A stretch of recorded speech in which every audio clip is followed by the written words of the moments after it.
Όταν φεύγει ο ναυτικός για το ταξίδι, δεν είναι εύκολα τα πράγματα, είναι δύσκολα για όλους.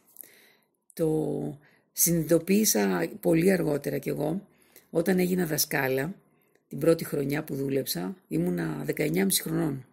Και μέσα στην τάξη είχα ένα κοριτσάκι, τη Θωμαΐδα, που ο πατέρας της ήταν καπετάνιος.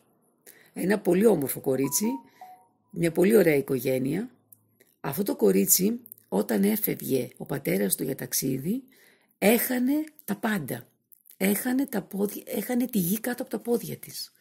Και συνειδητοποιούσα, τότε θυμόμουν και εμένα τα δικά μου παιδικά χρόνια. Ήταν πολύ δύσκολο και για αυτόν που έφευγε, αλλά και για αυτούς που άφηνε πίσω. Μία γυναίκα μόνη της, τα παιδιά μόνα τους, γιατί το πρότυπο του πατέρα δεν πάβει να είναι ένα πρότυπο που το έχουν ανάγκη, ακόμα και όταν έρχεται για λίγες ώρες μες στο σπίτι.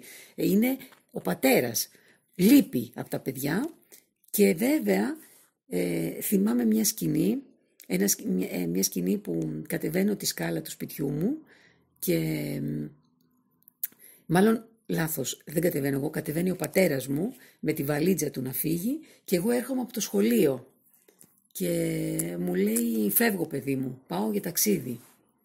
Έλα χοντρούλη, μου λέει, στο καλό, μη στεναχωριέσαι. Αλλά μου είχε ένα βλέμμα πολύ στενάχωρο, πάρα πολύ στενάχωρο. Έφευγε. Ίσως να ήταν από τα τελευταία ταξίδια που έκανε, δεν ξαναταξίδεψε μετά, γιατί όπως σας είπα έκανε άλλες δουλειές.